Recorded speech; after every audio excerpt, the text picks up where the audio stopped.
নমস্কার বন্ধুরা, কথা সিরিয়ালের আজকের পর্বে আমরা দেখতে পাবো যে অগ্নি আর কথা দুজনে রাধাকৃষ্ণের মূর্তি এনে দালানে প্রতিষ্ঠা করে। তখন পিসিয়া বলে, নে অগ্নি, এই কথা এবার তোরা দুজনে মিলে পুজোটা কর। তখন মিহির বলে, দেখেছো চিত্রা, রাধা মাধবের সুন্দর মূর্তিটা কত সুন্দর করে সাজিয়েছে, তাই না? তখন চিত্রা বলে, হ্যাঁ খুব সুন্দর হয়েছে। আর তুমি কি করবে এখন? তাহলে হাততালি বাজাও।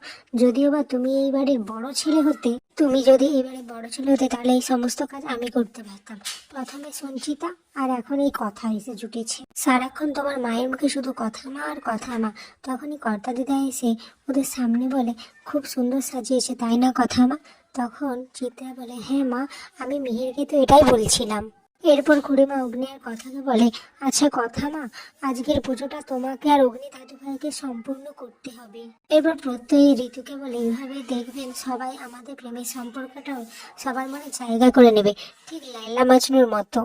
এটা শুনে ঋতু প্রত্যয়কে বলে, কি তাহলে তো মরে যেতে হবে? তখন প্রত্যয় বলে, কি সব বলছেন আজে বাজে কথা, সবে তো শুরু হয়েছে আর এখনই এসব। এদিকে অঙ্কিত জুনিকে বলে, আমার না এই পিঠেপুলির উৎসব আর ভালো লাগছে না। আমার নিজের অনেক কাজ বাকি রয়েছে। আমার মনে হচ্ছে নিজেকে ফাঁকি দিচ্ছি, নিজের কাজকে ফাঁকি দিচ্ছি। তখন এটা শুনে জুনি অঙ্কিতকে বলে, সত্যি কি তাই, নাকি আমি আপনার দেওয়া উপহারটা নিইনি বলে আপনি মানে চলে যেতে চাইছেন? তখন অঙ্কিত বলে, না না, আপনার মনটা ভুল ভাবছে। এদিকে কাকিয়া ছোটকাকে বলে, জানো মা, আমি যখন মায়ের ঘরে ছিলাম তখন সবাই এসে গল্প করতো, আর গল্পের শেষে সবাই বলে যেত যে আমার ঘরে কবে, এই বলে সে কাঁদতে লাগলো। তখন ছোটকা কাকিয়াকে বলে, শুনেছি রাধা কৃষ্ণের কাছে মনের ইচ্ছা যদি তুমি চাও তাহলে উনি কাউকে ফিরিয়ে দেন না। এদিকে দেখা যায় অগ্নি সাগর দই বানাবে বলে রেসিপি দেখছিল। তখন পিসিয়া এসে অগ্নিকে বলে, কি রে অগ্নি, তুই সাগর দই বানাবি? জানিস আগে যখন সাগর দই বানানো হতো তখন বড় বৌদি বানাতো, আর বড় বৌদি সাগর দই ছাড়া পিঠে পুলির উৎসবই হতো না। তখন কথা এভিকে বলে, দেখেছেন আমরা একটা উদ্দেশ্য নিয়ে এখানে এসেছি ঠিকই, মায়ের স্মৃতি ঠিকই ফিরবে, কিন্তু আপনি এটা কি লক্ষ্য করেছেন যে এখানে এসে সবাই কত আনন্দ করছে, খুশিতে মন ভরে উঠেছে? এদিকে দেখা যায় যে সবাই মিলে পিঠে বানানো শুরু করে দিয়েছে। তখন পিসিয়া সঞ্চিতাকে বলে, জানো তো বৌদি আমাকে কি পিঠে বানানো শিখিয়ে দিয়েছে? তখন সঞ্চিতা তো অবাক দৃষ্টিতে তাকিয়ে থাকে পিসিয়া দিকে। তখন পিসিয়া বলে, তুমি শিখিয়ে দিয়েছো বৌদি?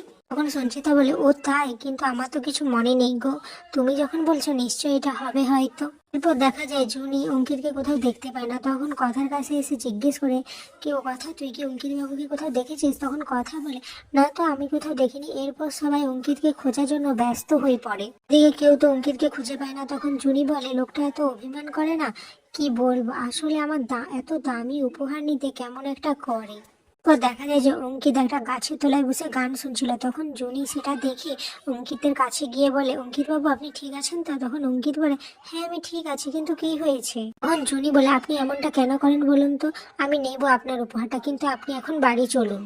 এভি অঙ্কিতকে বলে, আচ্ছা অঙ্কিত, আকি তুই এখানে কি করছিস? তখন কথা এভিকে বলে, আচ্ছা এটা হচ্ছে জুনি আর অঙ্কিত দাদার মান অভিমানের বিষয়।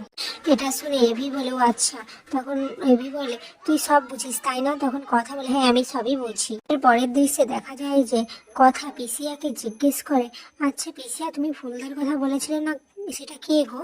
তুমি কি তাকে চেনো? তখন পিসিয়া বলে, চুপ চুপ, এখন এসব বলো না, যদি অগ্নি শুনতে পেয়ে যায় তাহলে এক কাণ্ড বাঁধাবে। কথা বলে, আচ্ছা তোমরা এটাকে বিশ্বাস করে নিয়েছিলে তাই না? তখন পিসিয়া বলে, বিশ্বাস না করে কি কোনো উপায় ছিল কথা?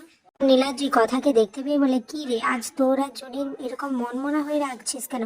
তখন কথা জুনি ঋতু নীলাদ্রিকে সমস্ত ঘটনাটা বলে। এরপর ঋতুকে বলে যে আমাদের ফুলদার সম্পর্কে জানতে হলে প্রত্যয়দার সাহায্য নিতে হবে। তা যখন প্রত্যয়কে সমস্ত কিছু বলে তখন প্রত্যয়ও রাজি হয়ে যায়। দেখে চিত্রা বলে, কথা নিশ্চয়ই কিছু একটা প্ল্যান করছে, কিন্তু কি করছে সেটা তো আমি বুঝতে পারছি না। এখানেই আজকের পর্বটি শেষ হয়ে যায়। ভিডিওটি ভালো লাগলে লাইক, কমেন্ট, শেয়ার এবং সাবস্ক্রাইব করবে।